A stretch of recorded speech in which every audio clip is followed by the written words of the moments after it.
विजय नारायण चौधरी से आकर के अपनी बातों को रखेंगे। इनका जोरदार तालियों से इनका स्वागत कीजिए।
साथियों,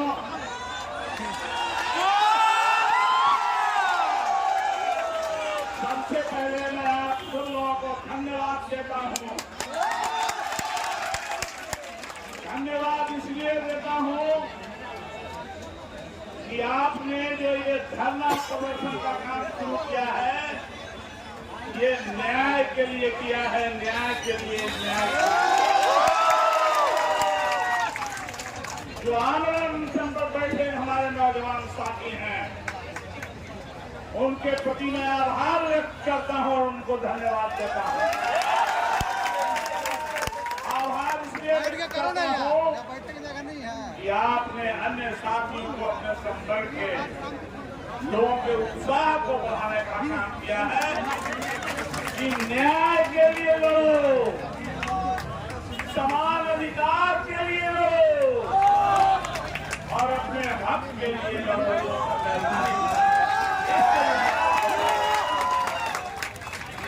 संयोग रहा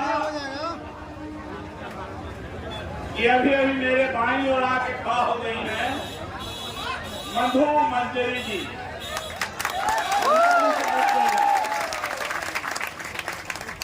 इनको भी मेरे साथ आना था, सवेरे बात हुई थी, लेकिन कुछ आवश्यक काम से कहीं चले गए। तो मेरे साथी भाई अरुण जी जो हमारी पार्टी के महासचिव है, वो भी आपकी बातों को सुना। क्रांतिकारी साथी जहानाबाद के श्री हरिलाल यादव जी को भी आपने सुना।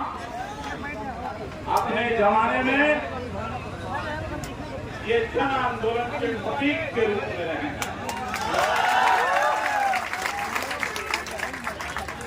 कल हमारे कार्यालय में राजद के ऑफिस में 3 नौजवान आए थे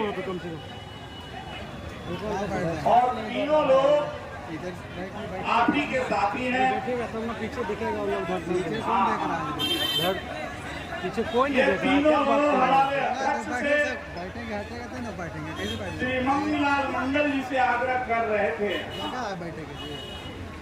आपकी समस्याओं के बारे में बता रहे थे और इन्होंने कन्विंस करने की कोशिश किया कि आपके धरना से हम लोग जाए और समर्थन दें। तो श्री मंगीलाल मंडल जी ने मुझसे कहा कि आप जाइए। मैं कहा कि मैं इन नौजवानों की मांग के समर्थन में जरूर जाऊंगा, जरूर।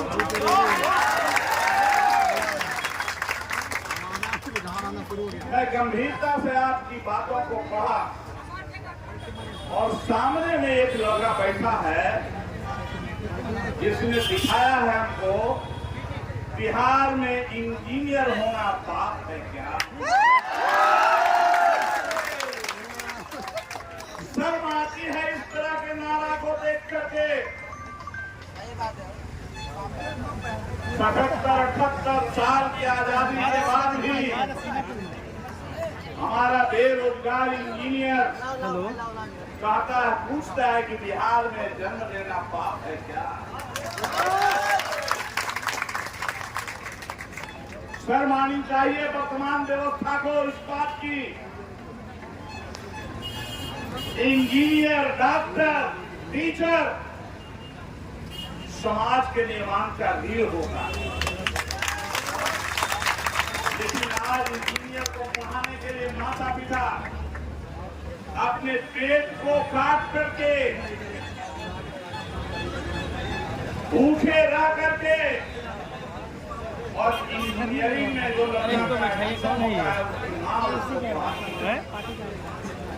पिताजी उसके पढ़ाते हैं पेट काट के,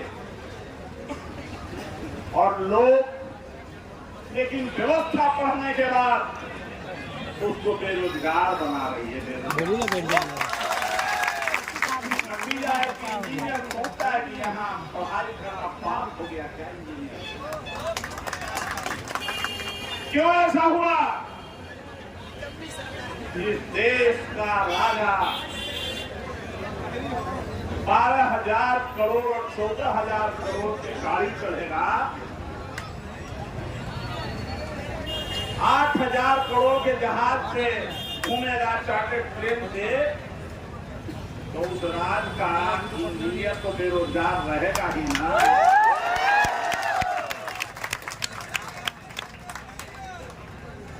इसीलिए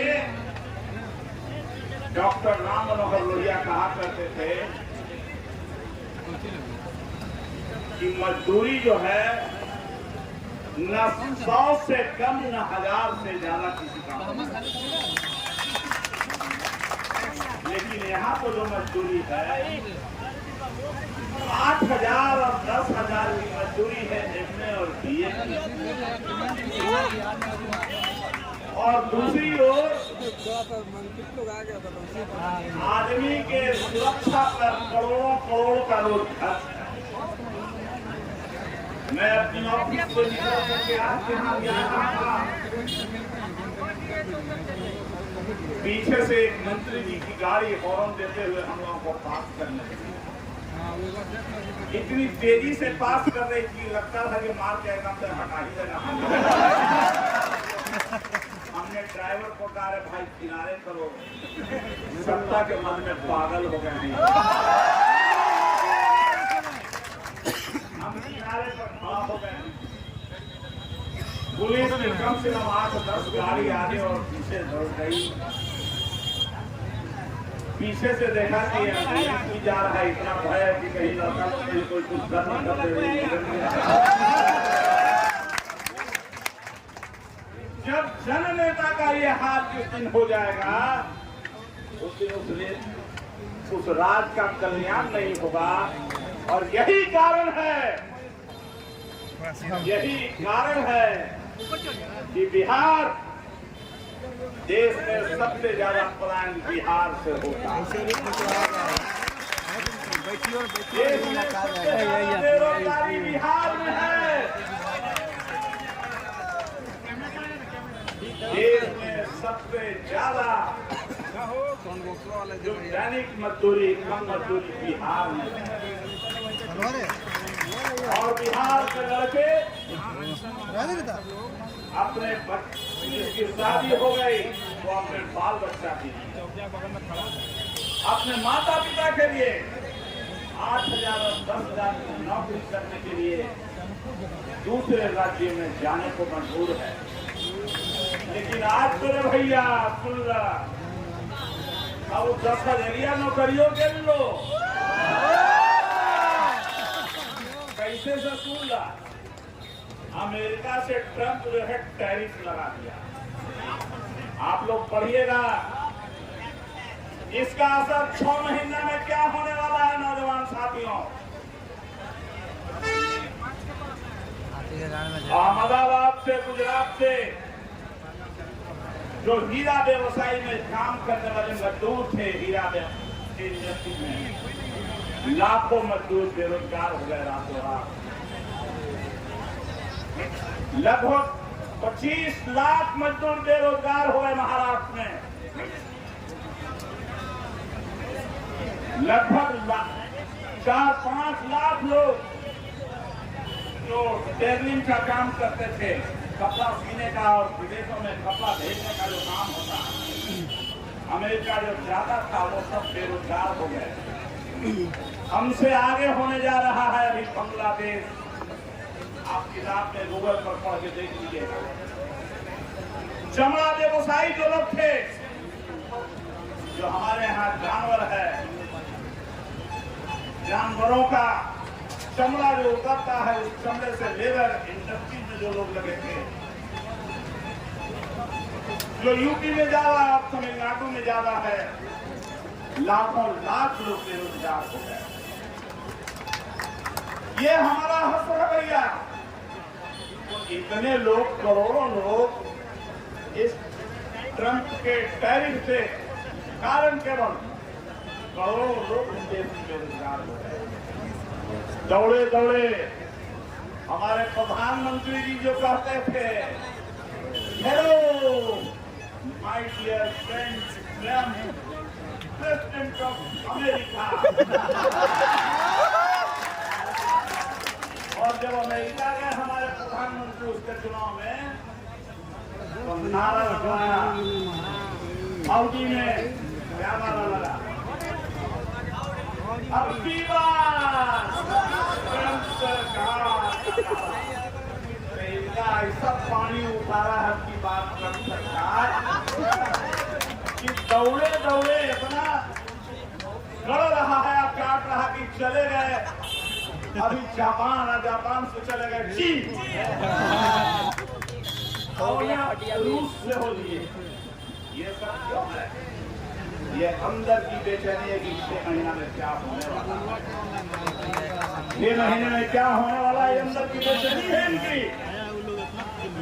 लेकिन मैं उनको बताना चाहता हूँ मोदी जी, आप हिंदू मुसलमान करके और भारत पाकिस्तान करके यहाँ के लोगों के आंख में धूल नहीं हो सकते हैं, नहीं हो सकते हैं। बेरोजगार को पेट में अनाज चाहिए, हर हाथ को काम चाहिए, हर खेत को पानी चाहिए, हर इंजीनियर को नौकरी चाहिए जो हमारे यहाँ पर है। और आप जिसको आपने योग्य माना, जिसकी योग्यता के आधार पर आपने अमीन को बहाल किया, 5 साल हो गए,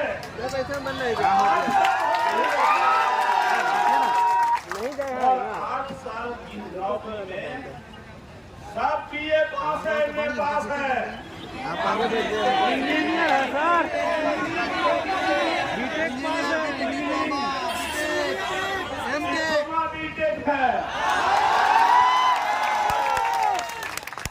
इतना बढ़िया डिग्री लेके आपको मजदूरी करते हूँ, दैनिक मजदूरी के पत्ता पर आवाज साल के ये जो 5 साल ये जो न्याय कहता है, नैसर्गिक न्याय कहता है कि 300 से ज्यादा दिन कोई काम कर ले तो उसको परमानेंट। लेकिन कितना 300 साल पार हो गया, कोई ठिकाने नहीं है। और ये नौकरी भी नहीं है, कम जिला पर है,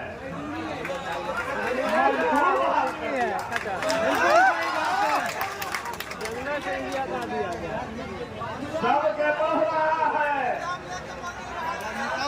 शिक्षा के क्षेत्र में बढ़ रहा है, और इंजीनियर बेरोजगार कर रहे हैं। स्वास्थ्य कर्मी बंद करो, बंद करो। लेकिन इनका इलेक्शन तो बड़ा हुआ।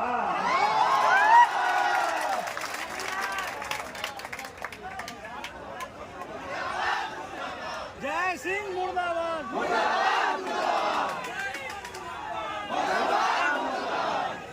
कराने धमकाने के लिए 400 लोगों को टर्मिनेट कर दिया। अरे भाई यही तो तुम जान लो, सर उसका होता है जिसका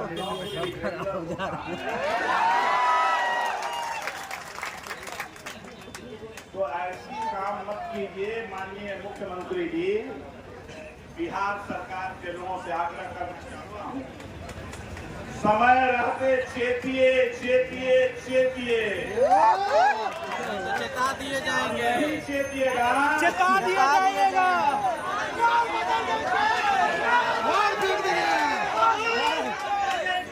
नहीं चेतिएगा तो चटा दिया जाइएगा।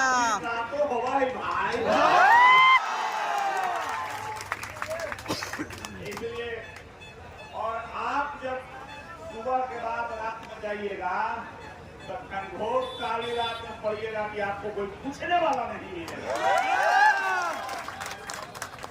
ये नौजवानों का जो आह है वो आपको छोड़ेगा नहीं। बिल्कुल सही बात। ये हमारा नौजवान जो अभी पीएमसीएच में 4 को भर्ती है आंदोलन कर रहे हैं, और यहाँ के कारण आप उससे बच करके नहीं निकल सकते हैं, नहीं निकल सकते हैं। या ये सब नौजवानों को ले जाके दीजिए, माला वाला को ले जाके दीजिए।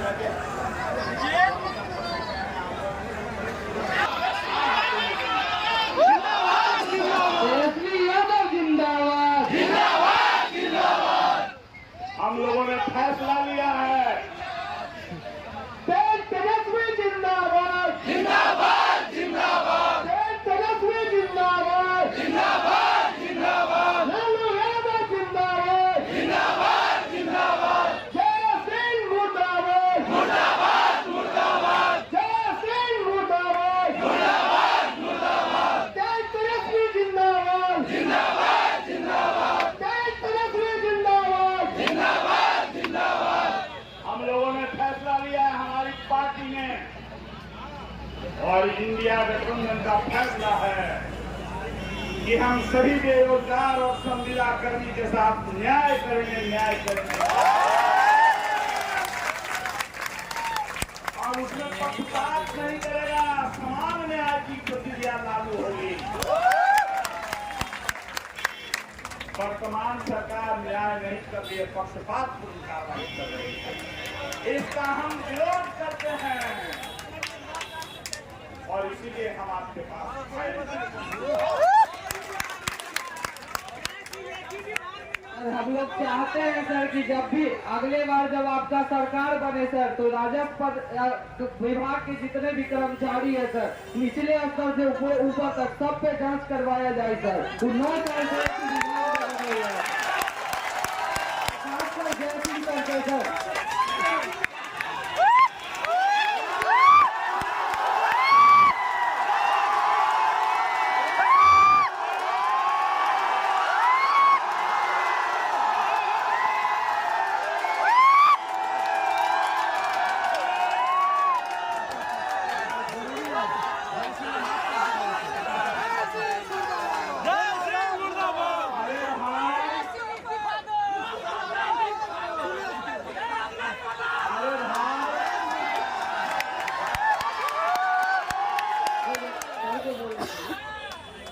अरे भाई सब इतना दिन लहरा के मोटा मोटा के घोंगड़ा हो गया। आज घोंगड़ा नहीं होता तो रात भर बैठ के अफसर के नोट गिरावे पड़ता बिहार में। वो दाढ़ी पर बिना का नोटवा लेके आ रहा था, आप किसको देने के लिए ला रहा था यहाँ? ज्यादा दिन से रख ले रही हो कर दे बात बहुत साफ साफ है। आपका तो कानून से धोल है, वो कर्नाटक दिख रहा है। साथियों, अरे बैठ जा पीछे दिखना चाहिए। बैठ जा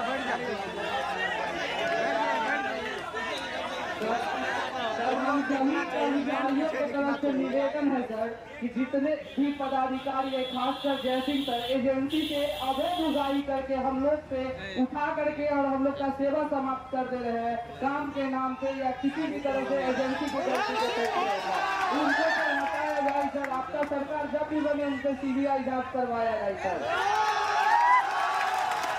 नीतीश कुमार मुर्दाबाद। एजेंसी का बहाली काय होता है पता आपको? एजेंसी का बहाली है कि इनडायरेक्टली पहिया एकदम से घैला के घैला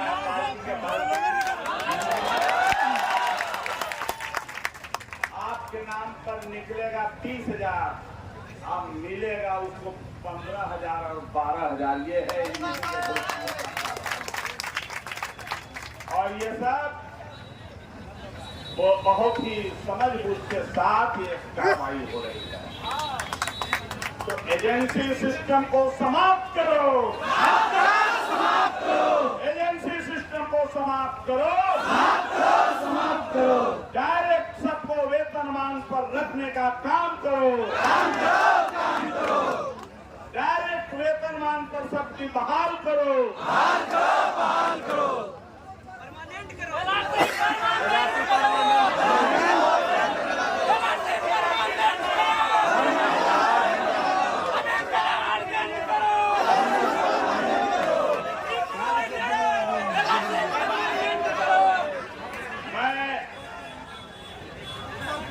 आप सब लोगों को इतना ही आज आश्वासन देना चाहता हूँ। इंडिया गठबंधन और हम लोग हमारी पार्टी आपका पसीना जहाँ गिरेगा वहाँ हम लोग का खून भी निकलेगा। तो हम लोग आपको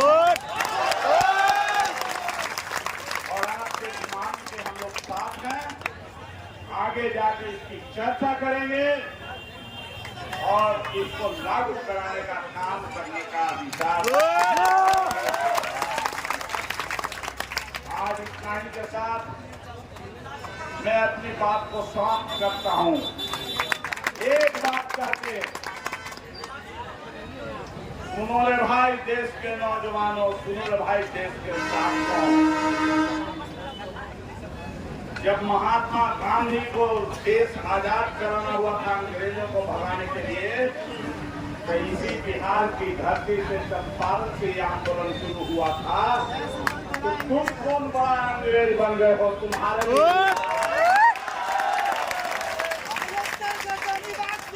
नंबर 2 मैं आपको बताना चाहता हूँ, शहीद भगत सिंह, एक बात आंदोलन सरकारियों आप सुन लीजिएगा। शहीद भगत सिंह को 22 साल की उम्र में फांसी लगा था। किस लिए फांसी लगा था? देश को आजाद कराने के अंग्रेजों के खिलाफ उनकी ममता थी इसलिए, और माफी मांगने के लिए कहा था, तो उन्होंने माफी नहीं मांगा था। जज ने भी कहा कि माफी मांग लो, छोड़ दें। शहीद भगत सिंह ने कहा कि नहीं, मैं माफी नहीं मांगूंगा। लेकिन आज 22 साल की उम्र में शहीद भगत सिंह देश को आजाद कराने के लिए फांसी पर लटक गए। लेकिन जब तक ये देश रहेगा, जब तक ये देश रहेगा, तब तक भगत सिंह के मूर्ति पर, चित्र पर माल्यार्पण करते रहेंगे और दिया जलाते रहेंगे। और धरती पर आदमी आया है कुछ काम करने के लिए, कुछ पाने के लिए। इसलिए याद रखो नौजवान, जो नौजवानों में ताकत है, ये आप सब लोगों में शहीद भगत सिंह की ताकत है। शहीद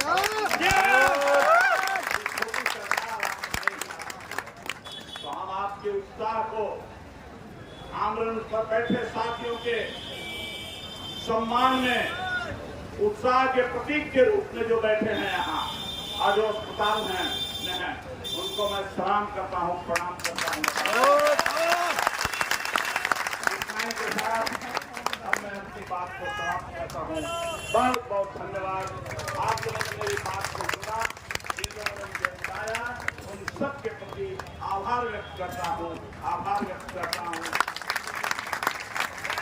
बहुत बहुत धन्यवाद सर। उदयनारायण चौधरी जिंदाबाद, जिंदाबाद जिंदाबाद, इनकलाब जिंदाबाद, जिंदाबाद।